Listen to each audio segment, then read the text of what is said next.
Hi, I'm actually going to tell a story today, and this talk has a bunch of different titles, and none of them work. So I've been running through titles and running through titles and running through titles, and they just don't work. So you can decide what the title is when it's done. So to start with, we use words like this all the time in DevRel, right? Empathy and sympathy and all these terms that we use. But what does it really mean to have those things and to use those things in DevRel? So I sort of want to get on the same page of what all these words mean. So just as you were forced to do statistics this morning against your will, I'm going to sort of force you to read parts of a dictionary this morning against your will. Because some of these definitions are really important to us. Empathy is one that almost everybody in DevRel talks about almost all the time, right?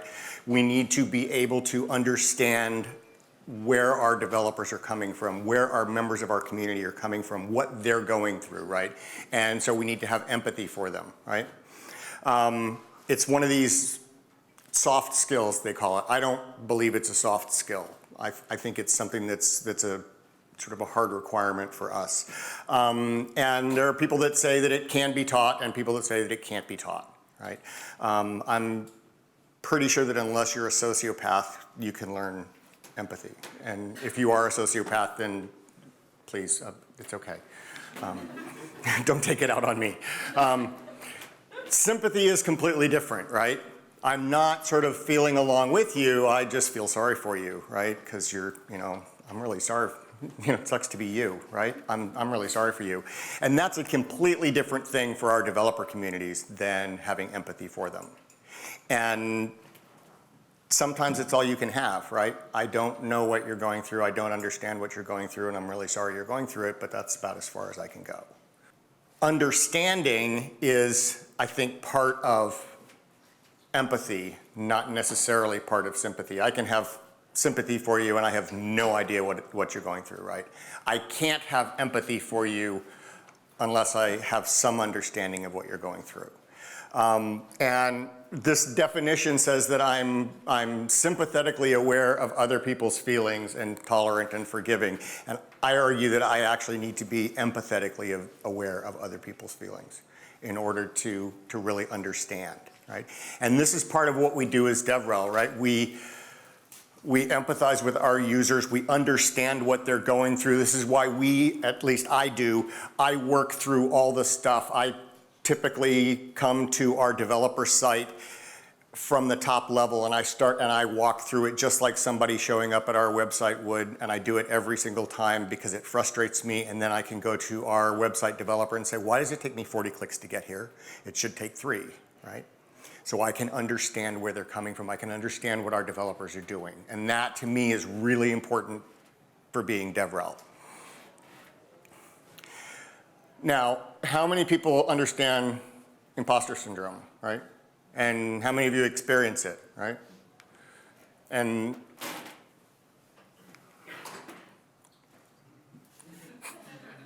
it's true, I know, it's okay, right?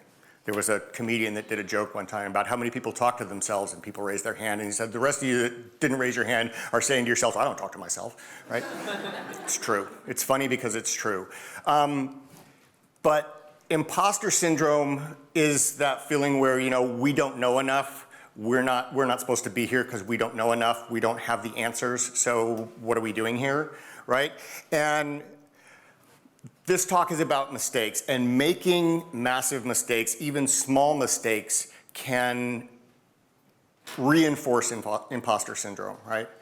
It's true, I don't know what I'm doing here. I just made this massive mistake. I have no idea what I'm doing. And if I hide that mistake, then I get stuck with, I'm embarrassed and I have shame about it, and now I feel like somebody's gonna find out about it. And when they find out about it, then they're gonna know I'm an imposter, and it just feeds on itself, right?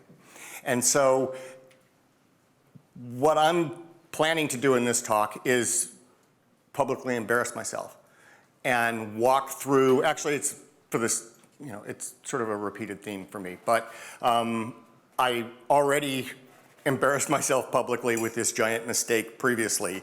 And so what I'm really going to talk about while publicly embarrassing myself is how I did that, why I did that, and what I got from it, right?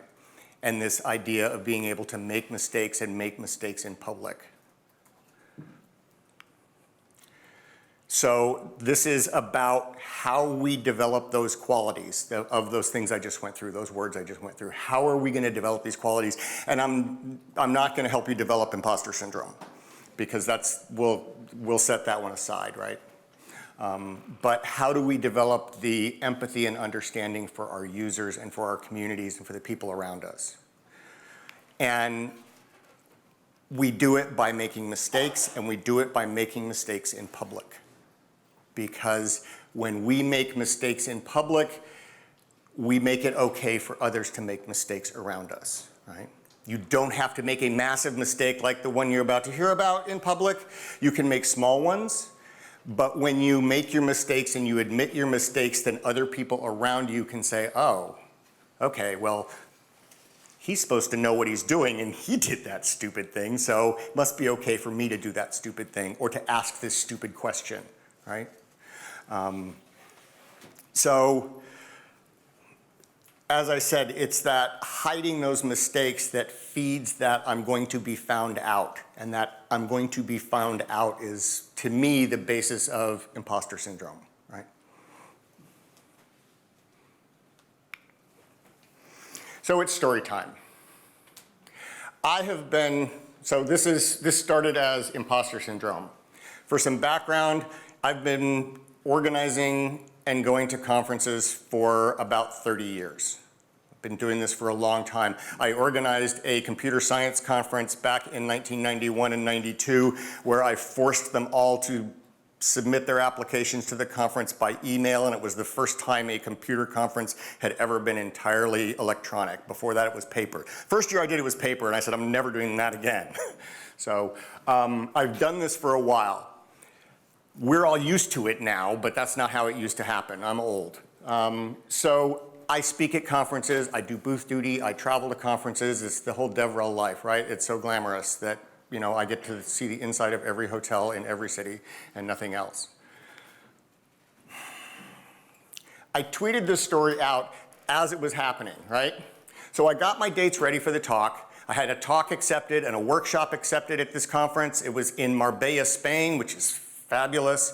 I bought my tickets, I booked my hotel, got everything ready, I got on my plane, and I flew to Marbella. And I got there, I sat down at the table at breakfast in my hotel on the morning of the conference, and I got out my iPad and I said, what talks am I going to see today before I have to speak? This is weird. The dates are different. April 16th, I'm sitting in Marbella, Spain. So it turns out the conference started on May 15th. So the two hardest problems in computer science are naming things, cache invalidation, and off by one errors. This was an off by one error that was rather big. And as I'm sitting there wondering, this is not going to end well for me, how am I going to do this? I at one point made the decision to make this whole thing public and tweet it as it was happening, basically.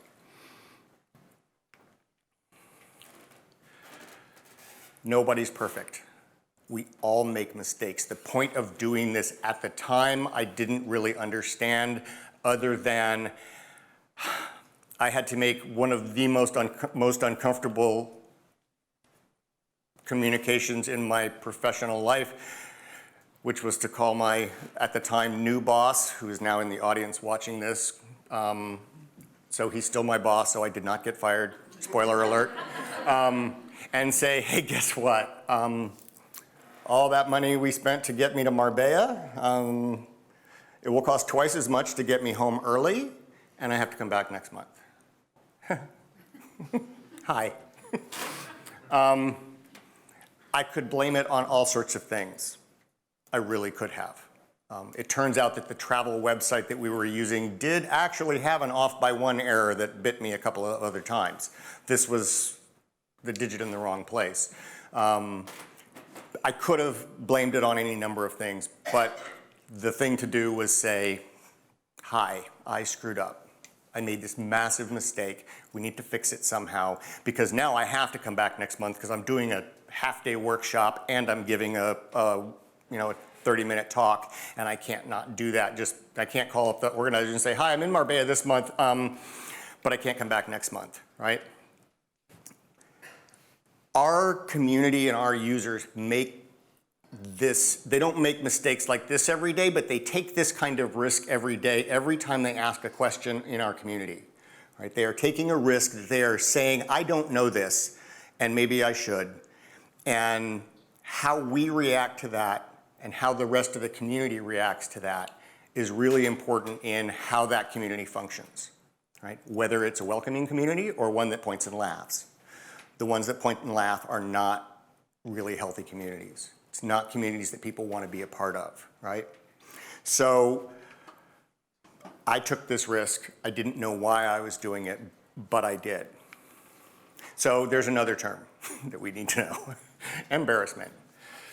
A feeling of self-consciousness, shame, or awkwardness. The important part of this is that if I had not said anything publicly, had I hidden it, I would have had the shame.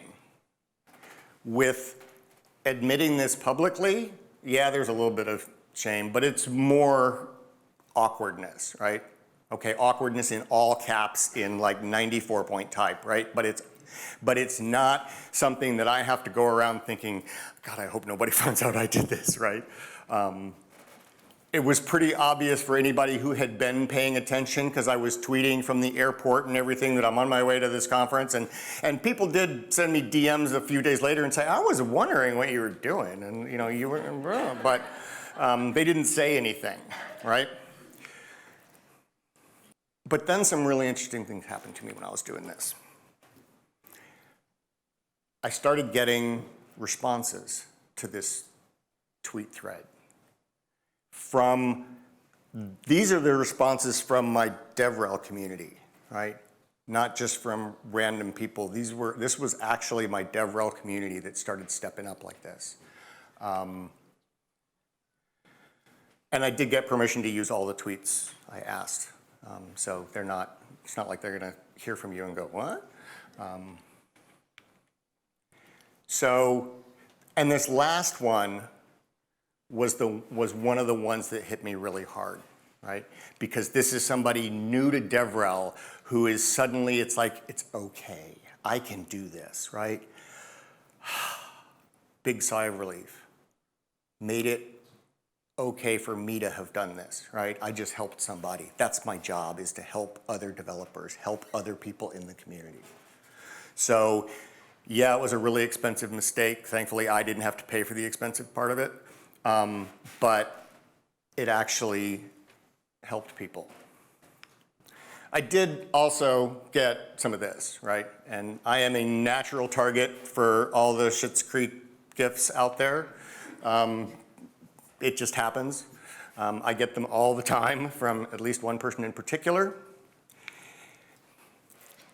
And I got this one, which is one of my favorites, right? My community had my back. You got this, we're here for you. And I can't tell you how many direct messages on Slack and other places of people saying this same thing. Thank you for sharing this. This was amazing. I couldn't help but cringe, or I couldn't help but laugh, but this helped me in some way. And that is what I did. As I said before, I didn't know why I was sharing this story when I did it, other than I got to get this out because holy crap, this was a huge mistake. But it ended up being this really wonderful thing, not just for me, but for other people, right? And that was a huge thing for me to realize. So this brings me to the larger DevRel lesson of this, right?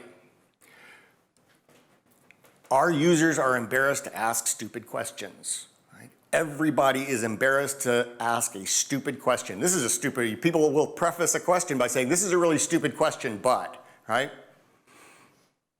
No question's stupid. Everybody starts somewhere.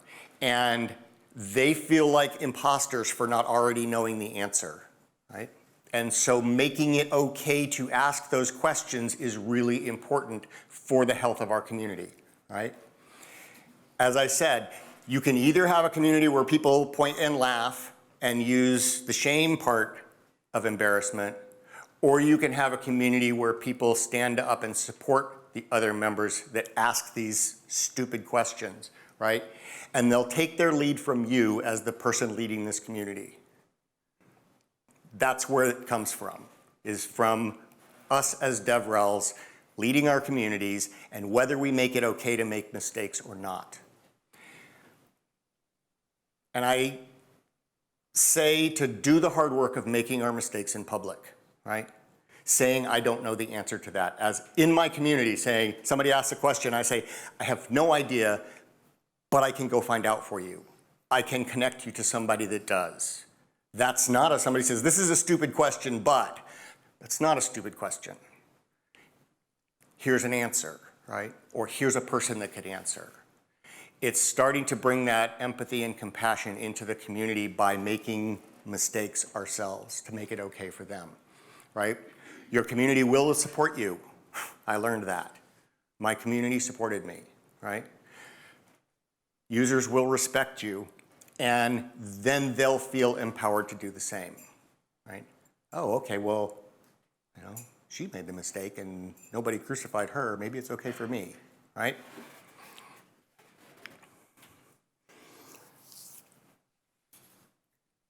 This is a little bit meta to the talk, right? But I had these slides reviewed by several people, and I'm going to talk a little bit more about the importance of that part of it for this talk especially, but for almost any talk. Courage to share your vulnerabilities and mistakes often prompts more people to do the same. Magnifies your impact. This was what somebody who reviewed my slides, their comment, and I was like, can I use that quote? That was really good. And I tweeted after this review process that I have a new rule for my decks, is that I will always get them reviewed by multiple people, especially from underrepresented minorities, people of color, women, these sorts of things, because they will bring a different perspective to my presentation, right? And they will tell me things that I didn't think about, or the impact that my slide may have, or the impact that my words may have that I didn't think about. Because let's face it, okay? I'm standing up here, I'm a white dude in tech. Hi, poster boy. They don't get much wider. A special right, advantage, or immunity granted or available only to a particular person or group. And I didn't earn this privilege, right? It just landed on me. It's not mine. And some of us have more than others. And it's important to remember that some of us have more than others. And important to know that I didn't earn it, right? And it's just as important to be always mindful of that privilege and to be mindful of the fact that I didn't earn it, right? And my privilege is being able to make my mistakes in public, right? Because I'm a white guy in tech, right? So I can make this mistake in public and not get fired for it, most likely. There's still a chance, right? Not everybody can do this. Underrepresented minorities, women, people of color, make this same mistake in public, they may end up getting fired for it, right? And by me spending my privilege,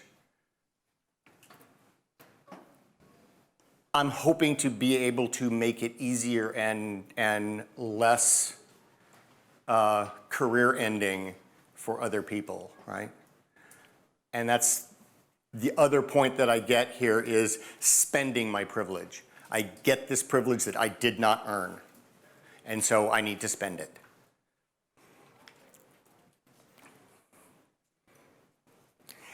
No, it's not. It is not great. I didn't earn it, I don't really want it, but I have it. So what do I do with it, right? I need to spend it. I need to reduce the burden on others. And I use this pie analogy because it's not a pie that there's only a certain amount of, right? And I have to keep my pie because, you know, God forbid you get some of it and then I don't have any more. It turns out it's not pie, but it actually is. And I'll explain that. I actually do get a pie every day. And my job with that pie is to go home at the end of the day to end my day with no more pie. I need to get rid of it. Because guess what? Tomorrow I get another one. And if I don't spend the whole thing, it piles up and it's useless. And so I need to go out and, as I say, spend my privilege as best I can and to get rid of it. Because I'll get more tomorrow that I didn't earn. It's just a free pie that keeps showing up on my door every day that I don't want. It's a pumpkin pie and I'm not really a fan, right? But it's there. And so that's sort of the meta talk about what this was and why I did this, right? Because I could. Why did you do this? Because I could, right? And I did it to make these sorts of things okay for other people. To show that it's okay to make mistakes, that it's okay to make big mistakes, which should mean that it's okay to make smaller mistakes. To be more human in front of everybody else. I don't know everything. Yes, I've been doing this for 30 years. I still don't know everything. I still make massive mistakes. It's what happens, right? And I'm really glad I put this slide in there because it turns out that dog slides are a thing. It's also that sometimes living in public like this, we get no privacy. I was actually sitting on the toilet. Hi, we're here, right? We live our lives in public. At least a lot of us in DevRel do. We go to conferences, we speak at conferences, we stand in booths, we tweet everything. We live tweet, you know, our flight across the Atlantic or whatever it is because it's so important, right? So live tweet your mistakes. Live, if you're gonna do it all. Don't just tweet the good parts. Don't just live the good parts out loud, right? Live the whole thing out loud. Because when you live the whole thing out loud, you make it okay for other people to live the whole thing out loud and to make those mistakes and to be okay with it and to join your community knowing that they don't know everything because that's everybody starts somewhere, right? So make it okay to join and not know everything. Make it okay to make mistakes. Make it okay to say, I really screwed this up. Cool. How can we fix that? How can I help you fix that, right? How can I stand up for you when you make a mistake like this? How can I be there for you? Make our community stronger, make you stronger, make you a better DevRel, make me a better DevRel, right? I learned a whole lot about empathy doing this, right? Because other people had it for me. And I was like, oh, okay. Well, that's what that feels like, right? And the more I can feel it, the more I can have it for others. And that's it. I've got 5 extra minutes. So if you have any questions about being an absolute screw up, that is a topic I am qualified to answer questions on. Thanks.